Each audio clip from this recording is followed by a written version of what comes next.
Hey there, how are you? Welcome back to another episode of Your Success at Last DNA. Yep, DNA, doing those necessary actions, getting those needed attitude adjustments. Trying to be that motivational oomph for you every single day, giving you those core inspirational and often educational building blocks that you need to help you get what you need to get done. You know, you might be able to tell the tone of my voice, and certainly by the starter music this morning, got a little bit of a different show for you. I know I told you yesterday we were going to talk about know-it-alls. I'm going to belay that show most likely until tomorrow. I wanted to share with you something a little different edge, a little different feeling, and that is, do your words hurt or heal? I want to share with you some thoughts on the language of mending feelings. Before we go there, we got to ask today's question like we always do, right? No matter what the show, I still want to give you your question. I want to give you those things that make you go, And now on Tuesdays, we always ask the question, how are you using your talents? We all have them. I tell you this every single week. Everybody has at least a talent. Most of us have many talents. Some really, really huge. Some that are just waiting to be honed. And if you don't know what your talents are, once again, I'll tell you, ask around. There are a number of people in your inner circle, at your work, your friends, your family, that rely on you on a number of things because you're just that good at them, and you're probably taking them for granted. Find out what your talents are if you don't know them. And if you do know them, how are you using your talents? Are you using them to get what you want to get done? Are you using them to drive you to your goals? Or are you using them to fend off the wolves? Or you're throwing yourself at the foot of the wolves? Do you have a talent for speaking? Yeah? Have a way with words and language? Are you using that talent to hurt or heal? Yeah, that kind of goes right into what we're going to talk about today. You see, the words we use to express ourselves have an impact on everyone around us, right? If you think about it, we've all met an individual who seems completely unaware of how their words affect others. They could be someone that we love dearly, and we walk up to them, put our arm around their shoulder and go, dude, do you know what you just said? What'd I say? Right? I had a friend like that when I was a teenager. I've had a couple of friends like that since then, in my 20s and 30s. So how about you? Do you use your words to uplift others or tear them down? I had someone really close to me, probably, started in my teen years, and knew him through the better part of my early adulthood, 20s and 30s, and we just grew apart, thank goodness. But his habit was to make himself feel better by tearing others down. It was the old adage of, you can be the tallest mountain around if you keep tearing down the other mountains, right? You can be the most beautiful skyscraper if you tear down all the other buildings around you. So I don't want you to be that person that tears other people down to uplift yourself. You want to use your words to uplift everyone. Perhaps you need to mend fences in your life, right? We all stumble, we bumble, we fall, right?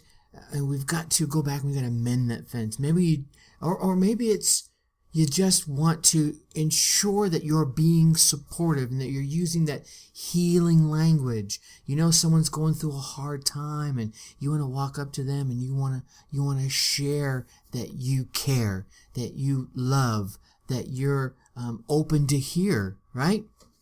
So whatever the case, I want to share with you some wonderful words that you should use, and use often. Use generously. I don't think any of these words can be used too much, as long as they're sincere. These terms are usually, they usually make others feel great, and they go a long, long way towards mending relationships, helping people feel better, and just anything that requires a little bit of TLC, some fixing, whether it's a broken heart, a dented friendship, or just wounded feelings, all right? So here are the words I want you to keep in mind. Number one, first and foremost, I'm listening. Yeah, so often when we're engaged in a conversation, we don't use our ears and our mouth at the same ratio in which we have them, right? So I'm listening. Sometimes when someone is important to you, when they're trying to share their feelings, you might be busy doing something else. Heck, you might be busy just trying to think up a response. No. See, I want you to switch your attention from what you're doing to your loved one, right? And I won't even say momentarily. For the time that they need you, switch your attention from whatever it is that's going on. Turn off the TV. And if you want to turn off the sound, right? And hear them. Switch your attention to your loved one immediately and for the time that they need you. They'll feel like they really matter to you, all right? Number two, I'm sorry. Say this one generously, but say it with sincerity. One of the most healing things that you can do for another person as well as yourself is to utter the words, I am sorry. Even if you've been stubborn about it and avoiding saying it, try it out a few times. Give it a whirl, right? It will make you feel like you're wiping the slate clean of the error you made. It's not getting rid of the responsibility. You still got to own up to the responsibility, but it's helping clean that slate. Plus, when your apology is truly sincere, it will encourage you to be more wary of your words and any of the actions you take in the future. All right? Next, of course, after I'm sorry comes, yeah, you guessed it, I forgive you. Yeah. Getting to the point of being able to forgive someone. Yeah, that can take a little time. Sometimes a lot of time, depending on the offense, and some soul searching, right? And every once in a while, we just have to let the wound heal over some before we can say the I forgive you part. Some can say it when the wound is still fresh. However, when you truly accept and forgive, you're freed from the hurt. You're freed from the weight of the hurt, of the resentment, and the anger. Yeah? It's really humbling and yet a positive experience to forgive others for something they did that upset you, that hurt you, that wounded you, that just offended you, right? You have the power to mend an important relationship by using 3 simple words. I forgive you. But you got to mean it, right? All these things that I'm talking about today, you got to do it with sincerity. They just can't be empty words. Yeah, I forgive you. Yeah. It just doesn't work as well. All right. It just actually doesn't work at all for that matter. All right. Now, the last 3. Number 4, I appreciate what you do. Yeah. Can you feel? I appreciate what you do. I went out and looked at it, and according to the dictionary, to appreciate someone is to value, admire, honor, and take notice of them. Wouldn't it feel awesome if someone that you loved and that you respected came up to you and told you that they appreciated something you did, even if it was a small something? You see, when you tell others that you appreciate them, they'll see that you've noticed what they did, what they've done, right? You'll appear optimistic. Heck, you'll be optimistic. You'll appear optimistic and then spread that optimism to the other person. When you walk up to someone and say, you know, I appreciate that you made my lunch yesterday. I really do. I got up and opened up the refrigerator and there it was. I really appreciate that. All right. Now, it sounds a little contrived right now because I'm just trying to put it together for you. All right. That's positive. And when you share that with them, that positive and that optimism, you're really spreading that optimism to them and making it a part of their world for the day. All right. So to begin healing even a wounded relationship, I won't say less than satisfactory, but maybe a dented one, right? Going through a couple of rocks over the day, got a rock in your relationship shoe, so to speak. Add this simple sentence: I appreciate, and then what do they do? Add that to your vocabulary and use it often. Here's the key to making it really work. For you to appreciate it, you've got to notice it. And for you to notice it, you've got to care enough to look. Right? All right. The last 2. Next one is, I know you can do it. Man, as parent, I use this one all the time, right? Directly expressing your confidence in someone else can buoy their spirits and boost their confidence. And I don't care if they're already a confident person. Sharing that with them really helps reinforce the confidence they already have. All right? Maybe they've got that brick house, rock solid confidence.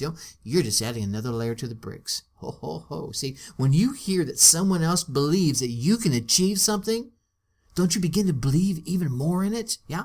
Even though you already believed you could do it. Well, I already believed I could do it. And that person told me, and you know what? They're just a gosh darn smart person, and I respect them, right? Well, here's the thing.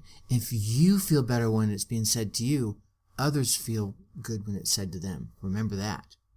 And lastly, and certainly not least, it's probably most important, save for last, I love you.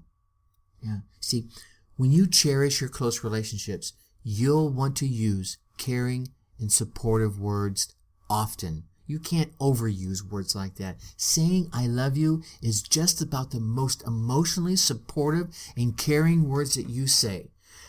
I'm going to step back and talk about my brother Robbie for a quick second. A number of you who have heard more than a couple of podcasts realize, he passed away last September.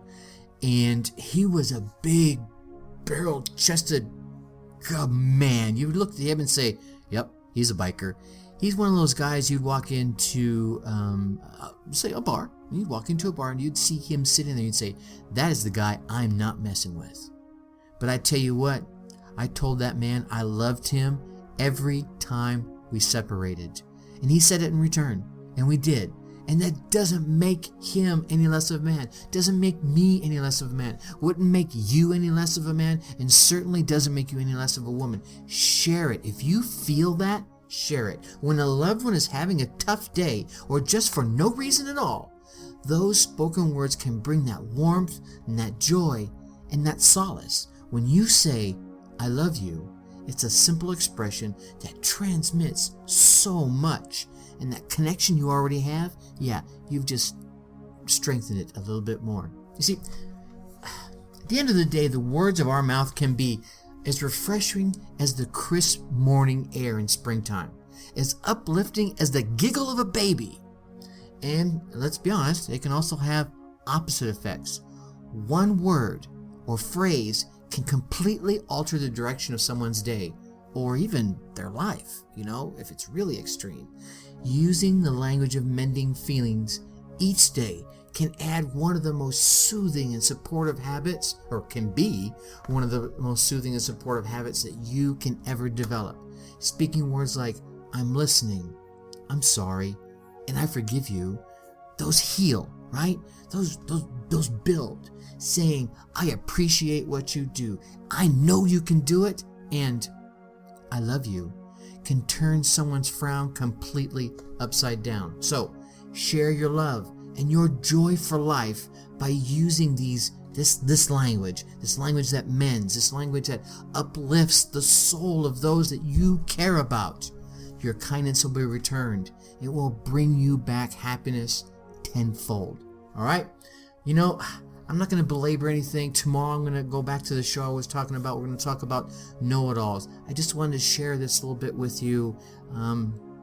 Maybe you're having a rough time and need to say I love you to someone. Maybe someone else is having a rough time and they need to hear you say I'm listening, and then sit and listen to them. And if you've wounded someone, say I'm sorry. I'm going to leave you like I always do. Think successfully and take action. Talk to you later. Bye-bye.